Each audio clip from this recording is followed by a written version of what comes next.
Taarifa ya dharura kutoka kwa chama cha Chadema imezua hisia mseto nchini Tanzania na kutikisa medani ya siasa. Jambo na karibu.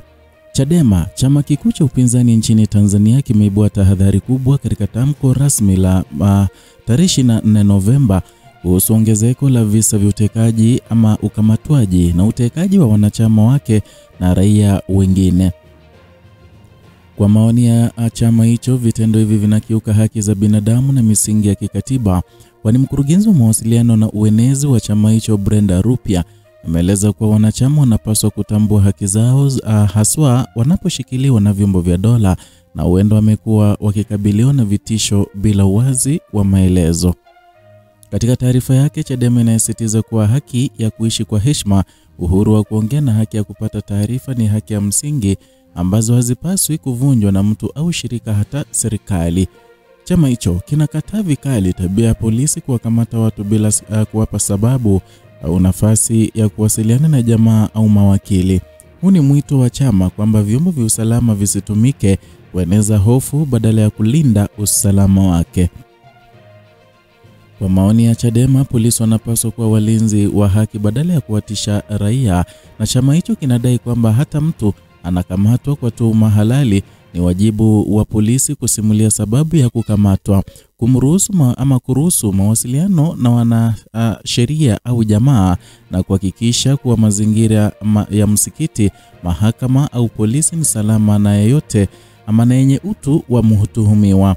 Wanahimiza wananchi kutokubali ukamataji wa siri bila maelezo ya kina au ushahidi wa wazi wa sababu.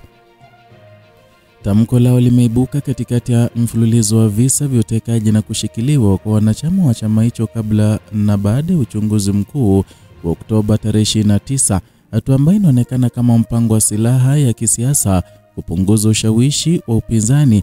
Ripoti ya Chadema yenye tarehe 26 Oktoba ilibainisha kuwa watu 52 wamepotea ndani ya siku 25 tu kuanzia Oktoba 1 hadi 25 mwaka huu. Watu hao waliondolewa kwa tabia ya siri na baadhi walidaiwa kupelekwa na kutumia magari ya Land Cruiser ya rangi nyeupe bila nambari za usajili.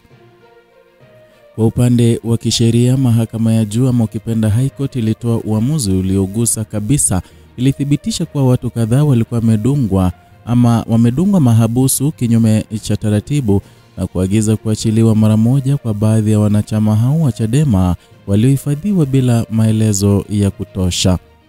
Ripoti za haki za binadamu zinathibitisha kuwa visa hivi haviji kwa bahati mbaya, bali ni sehemu ya mtindo mkubwa wa ukandamizaji.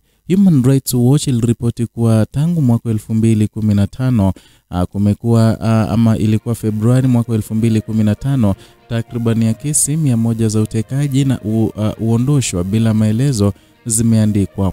Taarifa ya Legal and Human Rights Center LHRC pia imeonyesha mfumuko wa unyanyasaji, kuongezeka kwa ukamatwaji ama kukamatwa bila sababu, kushikwa bila dhamana na kesi zilizopangwa ili kupunguza sauti ya upinzani. Miongoni mwa matukio ambayo yamechochea hofu kubwa ni kifo cha Ali Mohamed Kibao, mwanachama wa ngazi ya juu wa Chadema.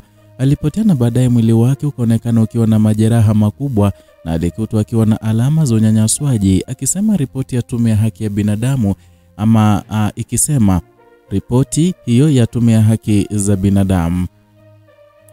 Onyo hilo limewasha jinsi sera ya kisiasa nchini ilivyokuwa ikipitia mabadiliko mabaya na kuwasababishia raia na viongozi wa upinzani uumivu na maumivu makubwa, na vilevile wasiwe na uhuru wa kuzungumza bila kuhofia madhara. Katika majanga ya kisiasa ya mwaka huu, Chadema inasema kuwa lengo lilikuwa kuondoa viongozi muhimu wa chama kabla ya uchaguzi. Kiongozi wa chama Tundu Lissu alikamatwa Aprili mwaka 2025 na kushtakiwa kwa tuhuma za uhaini ama ukipenda treason, pamoja na mashtaka ya uenezi wa taarifa potofu kupitia mitandao. Pia maafisa wengine wa chama ikiwa ni pamoja na Amani Golugwa, mkurugenzi wa mawasiliano Brenda Rupia na katibu mkuu John Mnyika ni miongoni mwa wale waliokuwa kwenye orodha ya watu waliotafutwa na polisi. Uchunguzi wa mashirika ya kiraia na haki za binadamu unaonyesha kuwa operesheni hizi zilikuwa na uhusiano na shinikizo la kisiasa kabla uchaguzi.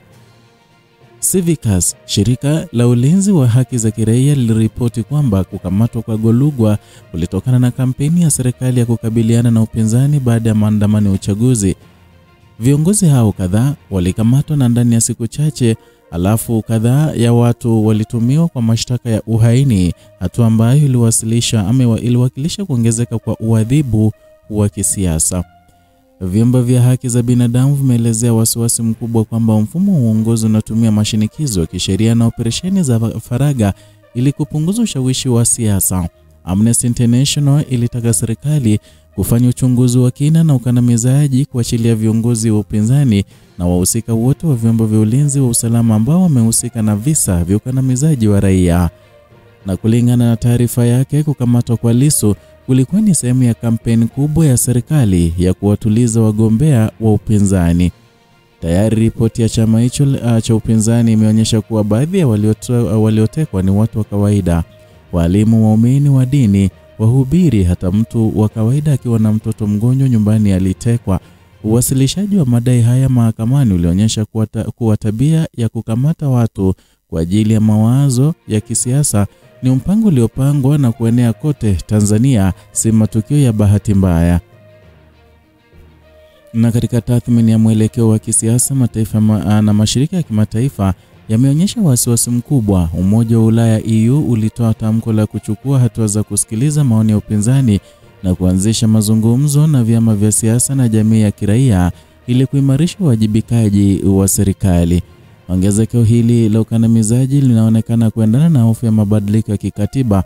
Chadema inasema inataka uimarishaji wa demokrasia kupitia uwazi, hofu ndogo ya siku zijazo na usawa wa kisiasa. Chama hicho kimeeleza kuwa litapigania haki hizo kwa njia za kisheria na bila kutumia ghasia na kuunganisha raia, wanaharakati wa kiraia na vyombo vya habari katika mapambano yake. Pia hadithi ya utekaji na ukandamizaji haikai tu kwenye kukamatwa, inaonyesha hatari ya kupoteza uhuru wa kisiasa kwa sababu ya nguvu zinazotumika bila kuwajibikia. Chadema inasisitiza kuwa hakuna mtu aliye juu ya sheria. Raia wote wanapaswa kulindwa na kulindwa vyombo vya kisheria bila kuhofia mwitikio wa kisiasa. Kwa kuongezea, tamko hilo limeongeza wito kwa umoja wa wananchi kwamba chama cha upinzani, waandishi wa habari, mashirika ya haki za binadamu ndani na nje ya Tanzania wajiunge kwa harakati ya kuwataka mamlaka kuheshimu misingi ya demokrasia na uhuru wa kiraia. Chadema inasema itaendelea kupeleka malalamiko kwenye mahakama, kuwatumia wanasheria na kuhamasisha amani katika harakati zake. Matukio haya ni sehemu ya mabadiliko makubwa ya kisiasa yanayofanyika kwa kasi. Tanzania iko katika kipindi cha majaribio kati ya kupanua sauti za upinzani na kuimarisha demokrasia, au kutambua kwa vyombo vya dola vinaweza kuwa na uwezo mkubwa wa kupunguza uhuru wa raia bila uwazi. Hatimaye tamko la Chadema ni onyo kwamba mamlaka haiwezi kuendelea kuwachukia raia bila maelezo, na hakuna uhuru wa kisiasa wa kweli bila kulindwa kwa haki za msingi. Chadema inasema kuwa haitapumzika mpaka haki hizo ziangaliwe kabisa. Ni hayo tuliyokuandalia leo kutoka hapa Kenyascope, channel yako pendwa inayokuletea taarifa hizi pamoja na zingine kwa kina. Zidi kutupa support yako kwa kusubscribe, kulike na kushare video zetu.